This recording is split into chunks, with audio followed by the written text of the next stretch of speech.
Sa paglapit nila sa pangkat ni Manong Duming na nag-iinuman, panay naman ang usapan ng kanyang mga kasama ukol sa mga nangyari nang huli nilang laban sa kanilang mga tandang. Tiyoro, nakatapat namin yung mga lalaking sinasabi nyo. Hindi namin napapansin dahil iba ang nagbibitaw sa panabong nila. Bungad na wika ni Danilo. Nang marinig nila ito ni Tiyoro, napatayo ito dahil sa gulat. Ano? Nakaharap niyo ang grupong yon? Sinasabi ko na nga ba? Duming, Carpio, alis na tayo rito. Ikado tayo kung magpapakabi pa tayo rito. Nang sabihin yun ni Tiyoro, kagad ngang umalis ang kanilang grupo. Bago pa man magtago ang haring araw, nakaalis na ang kanilang grupo sa lugar na yon. Panay ang pagpapakawala nila Tiyoro ng mga sabulag sa hangin upang hindi sila kagad masundan ng mga kalaban ni Nuli. Maaari kasing sundan sila ng mga yon upang dagitin si Nuli ng matataas na uri ng mga asbo. Maaring maamoy ng mga yon ang bertud na pumapaloob sa kanyang katawan. Pagdaan nila sa huling baryong kanilang daraanan, ninais nilang bumili ng tuba upang pamaris sa bihag nila ng gabing yon. Sa paglalakad nila papauwi, yung iba nilang mga kasama nangunguha na ng mga bungang ligaw na papaya na tumutubo sa mga daan para sa pangkat nila Nuli. Ito ang pinakapaborito nilang panghalo sa manok. Ngunit walang kaidi-idiya noon sila Manong Duming na pinaglalaroan na pala si Nuli. Ang akala nila, walang nasisipat si Nuling kakaiba sa paligid. Pero nagkakamali sila. Habang naglalakad sila sa huling baryo papauwi, patuloy ang pagsipat nito sa kanyang tauhan na si Ambong na naglalakad di kalayuan sa kanilang pwesto. Hindi lubos maisip noon ni Nuli kung papaano nakarating sa lugar na yon yung tauhan niyang palaging sumasama sa kanya sa laban. Kaya labis ang pagtataka niya kung papaano ito napunta sa lugar na yon. Hinayaan na muna ni Nuli ang mga pangitaing yon, gawa ng ayaw niyang masira ang kasayahan ng kanyang grupo. Iniisip na lang niya na baka namamalikmata lang siya. Sa pagdating ng pangkat ni Manong Duming sa tahanan ni Tiyoro, muli na namang nasilayan ni Nuli ang tauhan niyang si Ambong. Hindi kalayuan sa kanilang kinaroroonan. Nakatingin ito sa tahanan ni Huro na para bang hinahanap siya nito. Dahil sa talas ng paningin ni Nuli, walang kahirap-hirap niyang nasipat ang pinagkatiwalaan niyang tauhan. At ang ilan nitong mga kasamang hindi pamilyar sa kanya. Noon ding mga oras na yon, binalot na naman ng mga katanungan si Nuli. Alam niyang hindi yun ang mga tauhan niya pero para bang merong nagtutulak sa kanyang isipin na paniwalaan ang lahat. Habang tinitingnan ito ni Nuli, kitang-kita niya ang paglakad ng mga ito patungong kabilang baryo. Kasakasama din ito ang mga tauhang hindi ordinaryo sa kanyang paningin. Ilang minuto ang lumipas, biglang lumapit sa kanya ang ermitanyo at Tiyoro at tinapik siya sa kanyang balikat. Iho, kakain na tayo. Luto na yung bihag natin. Wika sa kanya ni Manong Duming. Sige Manong, susunod na lang ako. Sagot ni Noli rito. Matapos itong marinig ni Noli, pinili niyang pumunta sa bakuran ng kubo, kung saan nagkakasayahan na ang mga kasama niya. Ang ginawa niya noon ay muling sipatin ang kinaroroonan ng mga tauhan niyang palaisipan sa kanyang sarili. Matapos nun, kaagad na siyang tumungo sa mga kasama niya na kumakain na. "Oh, Nuli, saan ka ba galing? Parang naninibago kami sa'yo ah. May nangyari bang kakaiba?" Wika sa kanya nila Tonyo. "Wala naman mga kasama. Si Tiyoro, nasaan?" Pag-iwas niya sa mga katanungang yon. "Nandun sa likod. Kukuha lang yun ng sili.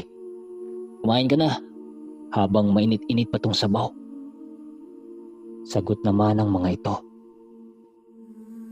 Sa patuloy ng kanilang kainan, pansin na pansin ni Manong Duming ang pananamlay ng disipulo niya. Dahil sa napapansin nitong hindi kaaya-aya kay Nuli, kaya pinili niyang tanungin ito upang malaman kung ano ang pinoproblema nito. "May problema ka ba, Iho? Sabihin mo dito. Sa amin makikinig kami." Tanong ni Manong Duming. "Oo nga, Noli. Kanina ka pa namin napapansin. Ano bang nangyari?" Sabat naman ni Mang Carpio. Nang marinig ito ni Noli, halos hindi ito makapagwika ng ilang minuto. Hinayaan na muna siya ng mga kasama niya upang mapagbigyan siya ng panahon na mailabas ang kanyang iniisip. Ilang minuto ang lumipas. Nagwika din siya ng, "Manong Duming, nakita ko ang isa sa mga tauhan kong tumungo sa baryo dito.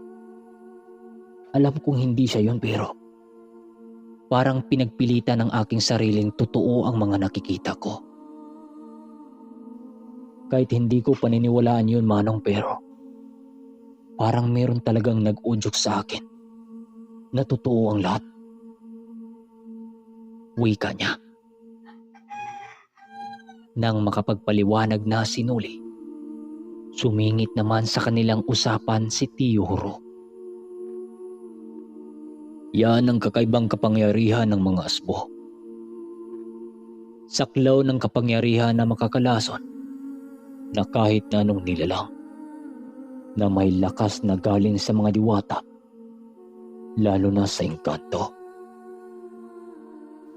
Kadalasan, kayo ang nabibiktima ng mga mahika ng mga asbo. Gawa ng magkapareha kayo ng gabay na kinuna ng lakas. Maaaring ang mga asbong yan, isa sa mga mataas na uring engkanto sa kaliwa, ang pinagkukuna ng lakas. Huwag kang maglala, Nuli. Kami ang bahala upang hindi ka mahulog sa bitag ng mga ito."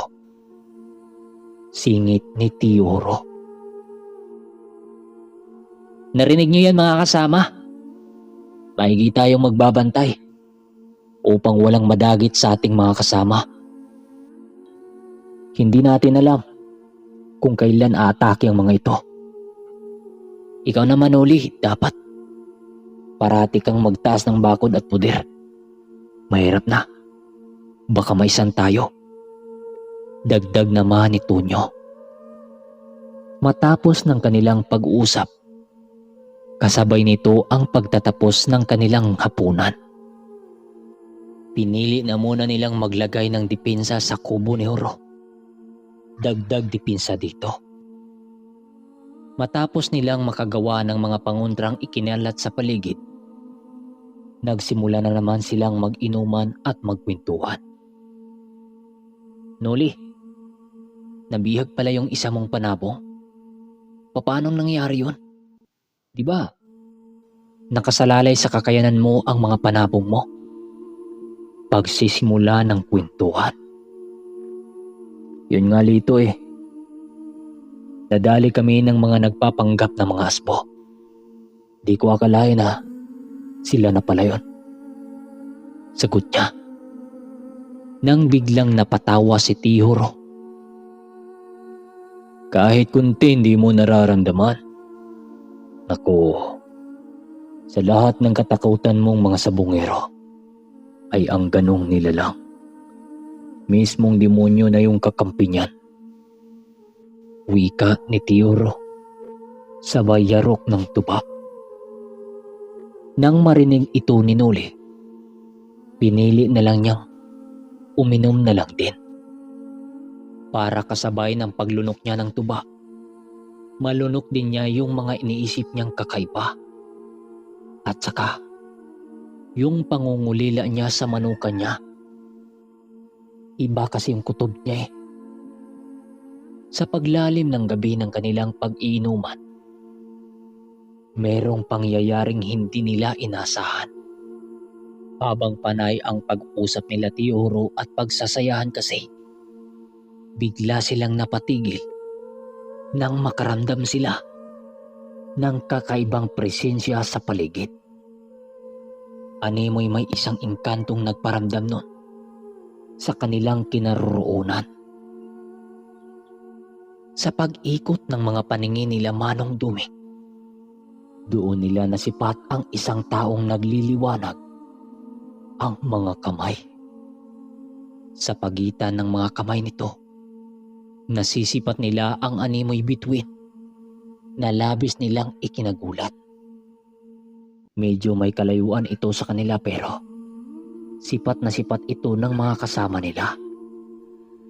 Pagtayo ng lalaking nagliliwanag, doon ito itinuro ang daan papunta sa kubo ni Tihoro.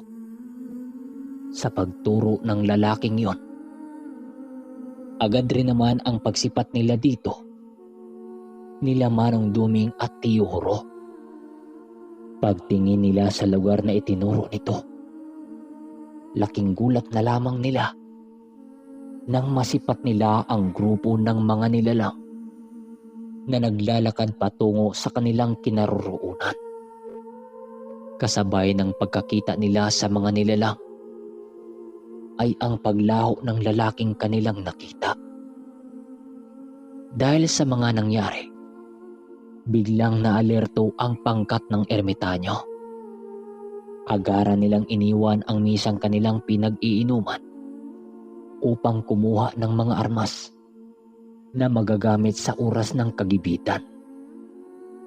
Nang makapaghanda na ang kanilang pangkat, ay ang pagdatingan naman ng mga asbong aswang doon sa labas ng bakuran ni Tihoro. Sa paglalarawan ni Noli sa pagmumukha ng mga ito, mahalin tulad ito sa katangian ng isang dambuhalang aso. Ang pinagkakaiba nga lang, malaki ang mga mata nitong nandidilawan sa dilim. Kasing laki ito ng mga kalabaw nang siyang ikinagulat ng kanilang mga kasama. Okay, hanggang dito na muna mga kermitanyo. Sa mga nagpa-shoutout nung last video, hanggang dito ipunin ko yon. Sinusulat ko na upang maisa lang sa pag-shoutout. Kaya ang gustong magpa-shoutout, comment nyo lang sa baba at huwag kalimutang mag-like. Hanggang sa pagbabalik.